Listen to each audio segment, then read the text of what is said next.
Hi నమస్తే, welcome to red TV. నేను మీ ప్రత్యూష. ఈ షో వల్ల నా జీవితం సర్వనాశనమైంది అని ఒక సీరియల్ యాక్టర్ చేసిన కామెంట్స్ ఇప్పుడు సోషల్ మీడియాలో బాగా సంచలనం రేపుతున్నాయి.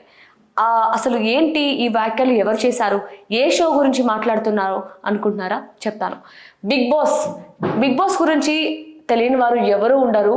రియాలిటీ షోలో మంచి పేరు తెచ్చుకున్న షో ఏదైనా, మంచి టీఆర్పీ తెచ్చుకున్న షో ఏదైనా ఉందంటే అది బిగ్ బాస్ అని చెప్పచ్చు. దాదాపు కొంత యాక్టర్స్ని, అలాగే సింగర్స్ని, డాన్సర్స్ని, ఇలా డిఫరెంట్ కేటగిరీస్ ఉన్న వాళ్ళందరినీ కూడా తీసుకొచ్చి దాదాపు 100 రోజులు ఒక హోమ్లో పెట్టి వాళ్ళకి గొడవలు పడ్డం, వాళ్ళకి టాస్కులు చెప్పి గేమ్స్ పెట్టి ఇలా డిఫరెంట్గా కాన్సెప్ట్ క్రియేట్ చేసేది అనేది బిగ్ బాస్ అనమాట. సో బిగ్ బాస్ ఫస్ట్ అయితే హిందీలో స్టార్ట్ అయింది. దాని తర్వాత కన్నడ, తమిళ్, ఇలా తెలుగు అన్నిట్లో కూడా స్టార్ట్ అవ్వడం జరిగింది. సో ఇప్పుడు తెలుగు బిగ్ బాస్ అయితే కంప్లీట్గా సక్సెస్ఫుల్గా 8 సీజన్స్ కంప్లీట్ చేసుకుంది. ఇప్పుడు సీజన్ 9 కూడా రాబోతుంది ఈ సెప్టెంబర్ 7th అయితే ఇదిలా ఉండగా సీజన్ 6లో ఒక కీర్తి భట్ అనే ఒక సీరియల్ యాక్ట్రెస్ సో ఈవిడ ప్రస్తుతం చేసిన వ్యాఖ్యలు ఏవైతే ఉన్నాయో, అంటే బిగ్ బాస్ షో గురించి ఈవిడ కొన్ని వ్యాఖ్యలు చేసింది. అదేంటంటే, సాధారణంగా బిగ్ బాస్ వల్ల ఫేమ్ వస్తుంది, బిగ్ బాస్ గెలిచిన తర్వాత వాళ్ళ టాలెంట్ ఏంటో తెలుస్తుంది, వాళ్ళ టాలెంట్ని బట్టి వాళ్ళకి ఆపర్చునిటీ వస్తుంది అని భావించి చాలామంది బిగ్ బాస్కి వెళ్తూ ఉంటారు. ఆడియన్స్ డబ్బు కోసం కూడా వెళ్తూ ఉంటారు. కానీ ఈ మధ్య కాలంలో బిగ్ బాస్ తర్వాత 50% మెంబర్స్కి సక్సెస్ఫుల్ లైఫ్ చూస్తుంటే రిమైనింగ్ 50% మాత్రం తనకి ముందున్న దానికంటే బిగ్ బాస్ వెళ్ళి వచ్చిన తర్వాత నెగిటివిటీ ఎక్కువ రావడం, ఛాన్సెస్ రాకపోవడం, తన కెరీర్ పోవడం అనేది కూడా ఎక్కువగా చూస్తున్నాం. దాంట్లో ఎగ్జాంపుల్గానే కీర్తి భట్ని కూడా తీసుకోవచ్చు అనే ఉద్దేశంతో ఇవిడ మాట్లాడింది అనమాట. అంటే బిగ్ బాస్ సీజన్ 6కి వెళ్ళొచ్చిన తర్వాత నా కెరీర్ మొత్తం కూడా నాశనం అయిపోయింది, అది కేవలం బిగ్ బాస్ వల్లే అంటూ కూడా ఆవిడ చెప్పుకోవడం జరిగింది. అంటే కేవలం అంటే నార్మల్గా అందరికీ ఆపర్చునిటీ వస్తుంటుంది ఆఫ్టర్ బిగ్ బాస్, బట్ నాకు మాత్రం ఎలాంటి ప్రాజెక్ట్స్ రాలేదు.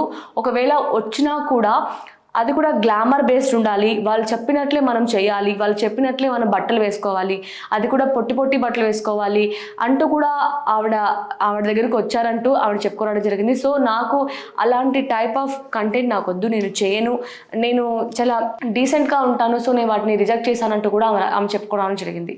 సో కేవలం బిగ్ బాసే కాకుండా ఆవిడ కొన్ని సీరియల్స్ గురించి కూడా చెప్పింది అనమాట. అంటే సీరియల్స్లో ఒక ఆపర్చునిటీ ఈ మధ్య కాలం రావాలంటే కేవలం టాలెంట్ సరిపోదు, మంచి కలర్ ఉండాలి, మంచి బ్యూటీ ఉండాలి. సో నాకు అందుకే బహుశా ప్రాజెక్ట్స్ రాలేదేమో, నేను చాలా ఫేస్ చేశాను. అలాగే ఆఫ్టర్ బిగ్ బాస్ తర్వాత వాళ్ళకి బీబీ అవార్డ్స్ అని సంథింగ్, ఇంకా బీబీ జోడీ అంటూ ఇలా బిగ్ బాస్ అయిపోయిన తర్వాత కూడా కొన్ని షోస్ ప్లాన్ చేస్తారు. బట్ ఆ షోస్కి కూడా కీర్తి భట్ని పిలవకపోవడం తను చాలా బాధాకరంగా భావించి, అంటే ఎందుకు నాకు ఇంత నెగిటివిటీ, బిగ్ బాస్ తర్వాత నాకు ఎందుకు ఇంత నెగిటివిటీ వచ్చింది అనే విధంగా తను బాధపడుతూ చెప్పిందనమాట. ఒక ఇంటర్వ్యూలో చెప్పుకోవడం జరిగింది. సో కేవలం బిగ్ బాస్ అనే కాదు, తన రియల్ లైఫ్లో తను ఫేస్ చేస్తున్న ప్రాబ్లమ్స్ అన్నిటి కూడా తను చెప్పుకోవడం జరిగింది. అంటే చిన్న వయసులోనే తన పేరెంట్స్ ఇద్దరు కూడా యాక్సిడెంట్లో చనిపోవడం, తన బంధువులు ఎవరు కూడా తనని దగ్గర తీసుకోకపోవడం, ఇండివిజువల్గా తన పెరిగి తన టాలెంట్ని చూపించుకుంటూ తను మంచి ప్రాజెక్ట్స్ చేస్తూ ఇంత దూరం వచ్చాను, బట్ ఆఫ్టర్ బిగ్ బాస్ తర్వాత మాత్రం నా కెరీర్ మొత్తం కూడా కొలాప్స్ అయిపోయిందంటూ కూడా తను చాలా బాధపడింది. ఈ టైంలోనే విజయ్ కార్తిక్ తనని అర్థం చేసుకొని, తన ప్రేమని అర్థం చేసుకొని తనతో నిశ్చితార్థం చేసుకున్నందుకు తను చాలా హ్యాపీగా ఫీల్ అవుతుందంటూ కూడా ప్రేక్షకులతో షేర్ చేసుకుంది. అలాగే విజయ్ కార్తిక్ కూడా కృతజ్ఞత కూడా చెప్పుకోవడం జరిగింది. అంటే నన్ను అర్థం చేసుకొని నీ ప్రేమ నాకు ఇచ్చినందుకు నేను చాలా హ్యాపీగా ఫీల్ అవుతున్నాను అంటూ కూడా ఆవిడ విజయ్ కార్తిక్ కూడా చెప్పుకోవడం జరిగింది. సో ఇప్పుడు అంటే సెప్టెంబర్ 7th ఇంకా దాదాపు 3 రోజుల్లో బిగ్ బాస్ సీజన్ 9 స్టార్ట్ అవబోతున్నప్పుడు ఇప్పుడు కీర్తి చేసిన వ్యాఖ్యలు ఏవైతే ఉన్నాయో ఇవి సంచలనంగా మారాయని చెప్పచ్చు. ఆల్రెడీ బిగ్ బాస్ సీజన్ 9కి అన్ని కూడా రెడీ అయిపోయాయి, అంటే కంటెస్టెంట్స్ ఫైనలైజ్ అయిపోయారు. ఈసారి చాలా డిఫరెంట్గా ఉండబోతున్నట్టు కూడా మనం చూడొచ్చు.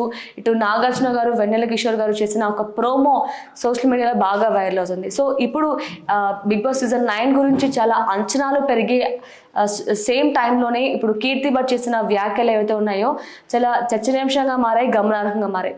సో చూద్దాం.